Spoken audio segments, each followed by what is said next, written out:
Maximiliano Ferraro, que es presidente de la Coalición Cívica, es diputado nacional, y la verdad que yo estoy muy agradecido con él y con muchas de las personalidades de la política que han decidido este año dar entrevistas presenciales, luego de la salida de la pandemia, y poder explicar un poco lo que está sucediendo en la Argentina, que es una situación compleja, difícil, peleas en el oficialismo, disidencias también en la oposición, bueno, y cómo se de alguna manera encausa la Argentina. Hola Maxi, ¿cómo te va? Gracias por estar. No, gracias a ustedes y siempre un placer venir a Radio Sónica y poder estar conversando con todos ustedes.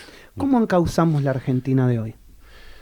Bueno, me parece que lo primero que tenemos que poder entender es en hacernos cargo de los desafíos que tenemos que enfrentar.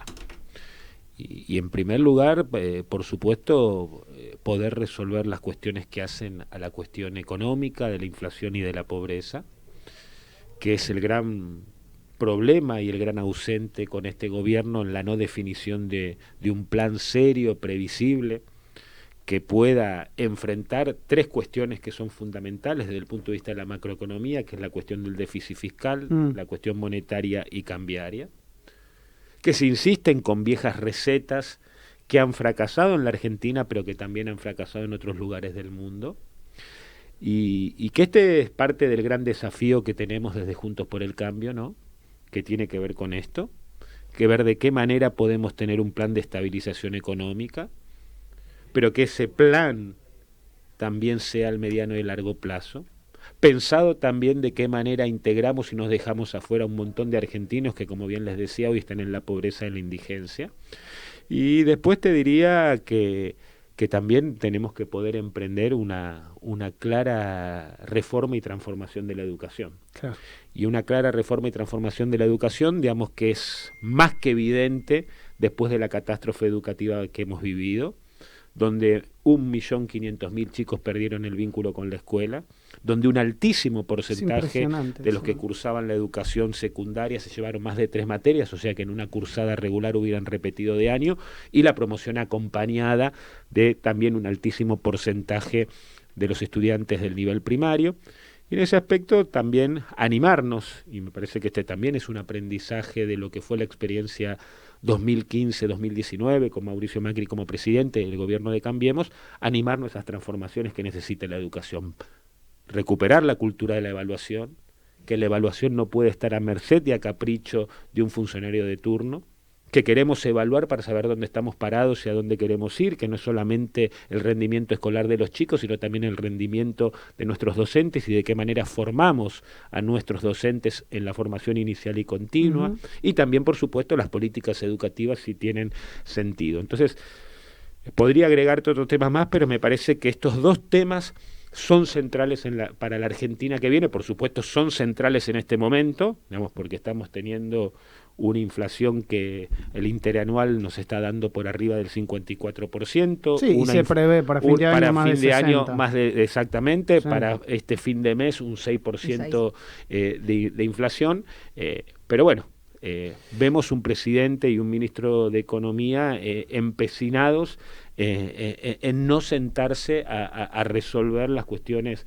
estructurales de la Argentina. Nosotros lo venimos diciendo en este programa y claramente las soluciones no llegan a la gente. Al no llegar a la gente uno empieza a ver a la oposición, a ver cómo la oposición está parado frente a todos estos problemas que vos decís.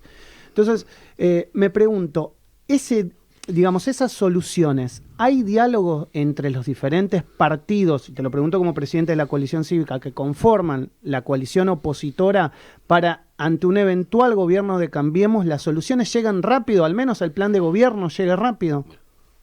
Yo te diría que Juntos por el Cambio en este 2022 tiene 3 objetivos dentro de la hoja de ruta que nos tenemos que establecer. Uno es ver de qué manera mejoramos y coordinamos nuestra estrategia parlamentaria en el Senado y en la Cámara de Diputados, que nosotros hemos tenido una elección importantísima de acompañamiento, una gran mayoría de la ciudadanía argentina en la última elección de medio término parlamentaria. Entonces, primero, ser eficientes y tener una coordinación y una estrategia parlamentaria para frenar las embestidas que todo el tiempo va a tener Cristina Kirchner con respecto a su objetivo de impunidad.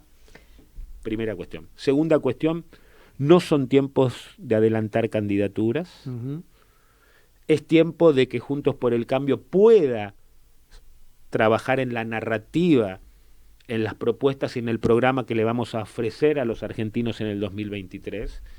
Y en ese sentido decirles que están trabajando las 4 fundaciones de los partidos del radicalismo, la coalición cívica, el PRO y el peronismo republicano, que del lado de la coalición cívica la verdad que nosotros nos sentimos muy satisfechos por el trabajo que están haciendo Paulo Oliveto y Fernando Sánchez, que quienes son los representantes de nuestro partido con el resto de las fundaciones. Y el tercer objetivo dentro de esta hoja de ruta, no ser funcionales en esta etapa tan compleja y de debilidad institucional, económica y social de la Argentina, al escenario del cuanto peor mejor. Porque el escenario del cuanto peor mejor es totalmente funcional a Cristina Kirchner y a esta cuestión de que ella ahora pareciera ser no parte del gobierno de Alberto Fernández. Y esto me parece que hay que dejarlo claro. Ella es parte con la cámpora del gobierno que le toca presidir a Alberto Fernández y tienen la responsabilidad, tanto institucional, de terminar su mandato el 10 de diciembre del 2023. José, te veía que querías preguntar y me parece que entiendo por dónde venía, por dónde lo querías interrumpir, la ley de blanqueo, ¿no? Exacto, yo te iba a interrumpir con la ley. Mirá, te casé. Yo te quería interrumpir, Maxi, porque, a ver, esto hizo cundir en la ciudadanía el miedo al que estamos acostumbrados todos con estas, con estas noticias que nos tiran diariamente sobre situaciones muy, de alguna manera, sutiles o de cierta debilidad para la población, ¿no? Y, ¿qué es lo que yo estoy viendo? Resulta ser que nosotros teníamos la propuesta de una ley de extinción de dominio.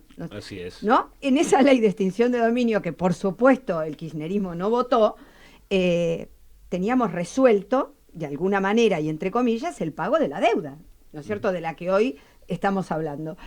Pero no, esto quedó ahí en un cajón y ahora venimos con la propuesta del blanqueo. ¿Cómo ves vos? Primero, bueno, desde el punto de vista constitucional, bien sabemos que por el artículo 52 no va a poder andar porque, bueno, no debería entrar por diputados, entró por senadores, pero además tenemos el acuerdo firmado con el fondo, donde el fondo expresamente prohíbe este tipo de acuerdos. Pero más allá de todo eso, me gustaría, porque sé que estás muy en el tema, que nos cuentes un poquito más sobre el tema de la ley esta. Le diría que es un nuevo disparate, incongruencia del kirchnerismo. Distractivo, digamos. Los senadores kirchneristas y la vicepresidenta no pueden desconocer que en la Argentina tenemos una ley penal tributaria, que la AFIP y Marcó del Pont tienen herramientas para perseguir la evasión tanto dentro y fuera del país, que como bien decías, ¿no? Hay vigencia de un decreto de necesidad de urgencia que es la extinción de dominio, y que en todo caso los invitamos a los senadores de la cámpora del kirchnerismo o a los diputados a que votemos en el próximo tiempo una ley de estas características para recuperar lo robado, que tiene que ver con los bienes que fueron adquiridos por la corrupción o cuestiones que estén asociadas al lavado de dinero, al narcotráfico o al crimen organizado. Y en todo caso, yo les propongo también que arranquen poniéndola Cristóbal López, Lázaro Báez, Barata, Devido y el matrimonio Kirchner, porque ahí sí vamos a recuperar miles de millones de dólares que fueron sustraídos a todos los argentinos en lo que fue obra pública y todos los negociados o las cuestiones que sabemos que sucedieron en la Argentina de los 12 años del gobierno de Néstor y de Cristina Kirchner. Andrés. Hace unos días empezó en agenda pública el tema de la dolarización de la economía, que también despertó, ¿no?, una grieta dentro del frente, de la oposición. ¿Qué opinión tenés vos al respecto sobre si se dolariza la economía o no? ¿Cuál es tu opinión? Bien, yo, digamos, por supuesto es el proyecto de un diputado que integra el interbloque de Juntos por el Cambio, Cacase, ¿no? El diputado Cacase. No te diría que no es una posición de Juntos por el Cambio, y que nosotros, si querés es una opinión mía personal y demás, pero conversada con algunos otros colegas de la coalición cívica, es una propuesta que a nosotros nos genera dudas, pero bueno, es una propuesta que entendemos por ahí la buena intención del diputado Cacase, pero me parece que estos temas que son centrales, nodales, para lo que viene en los próximos tiempos de la Argentina, tienen que ser discutidos, concertados en la mesa de Juntos por el Cambio.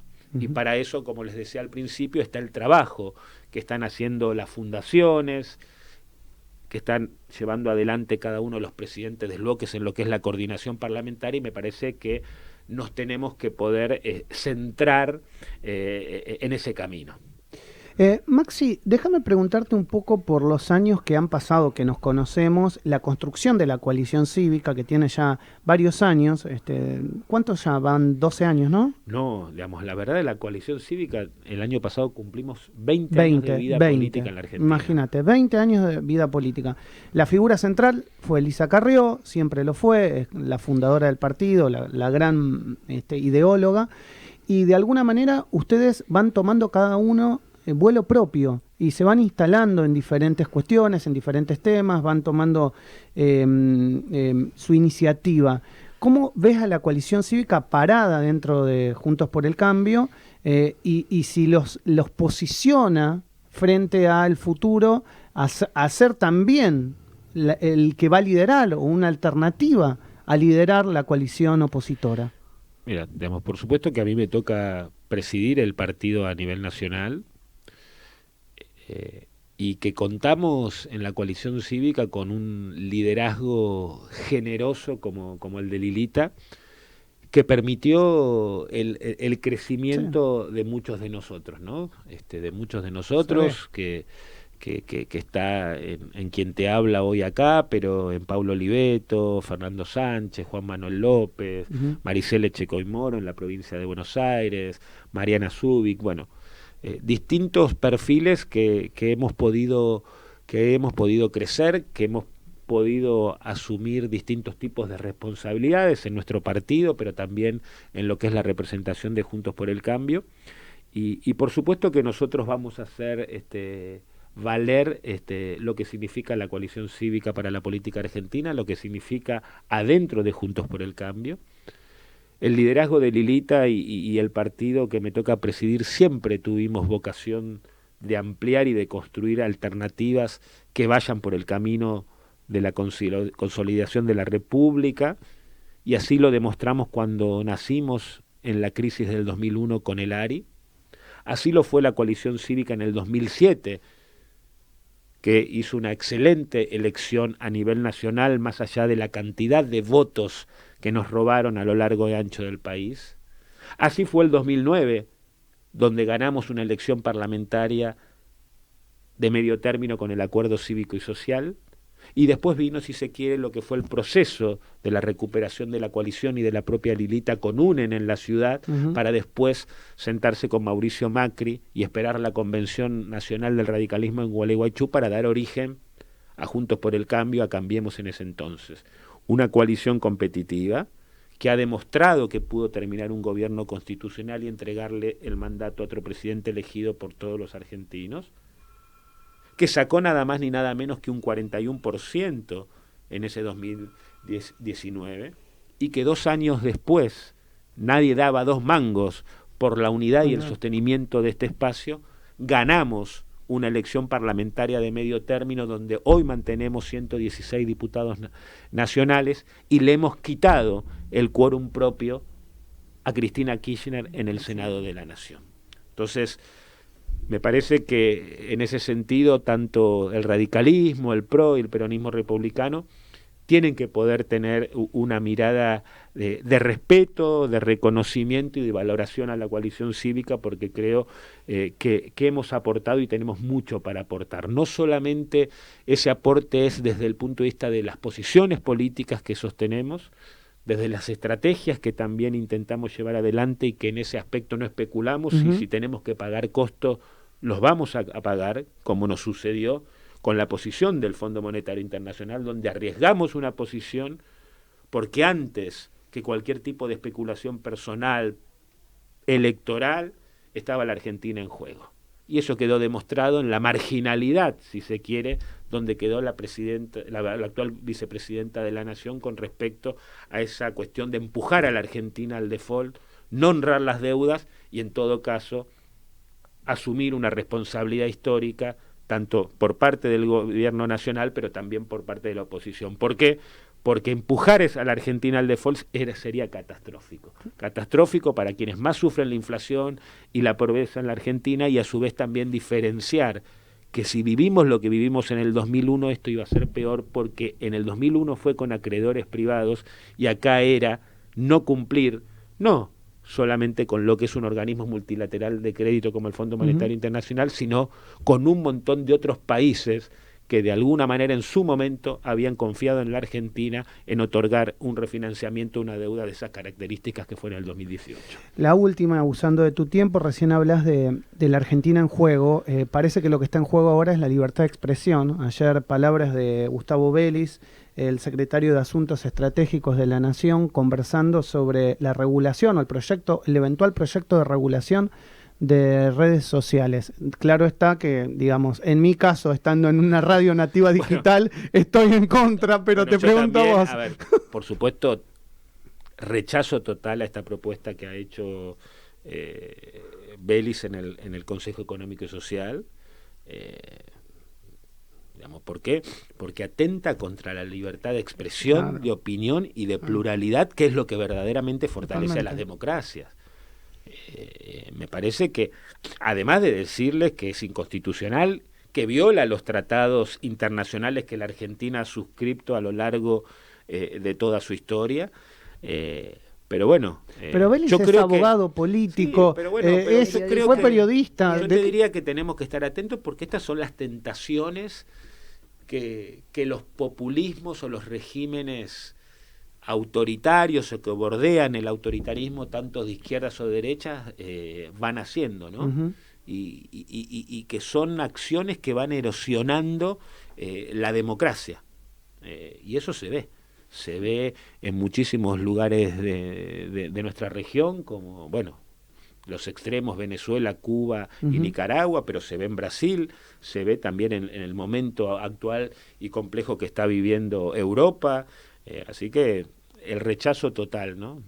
Nosotros mejoramos la democracia con muchísima más libertad de expresión, de opinión y la garantía de la pluralidad de voces. Y quienes tenemos responsabilidades circunstanciales del ejercicio de la función pública, tenemos que estar expuestos a las críticas tanto de ustedes, que es el periodismo, pero también de los simples ciudadanos que caminan a pie, y la responsabilidad y el imperativo de dar respuestas ante esas cuestiones. Después podemos estar de acuerdo, en desacuerdo, pero esas son las reglas de juego de vivir en la democracia.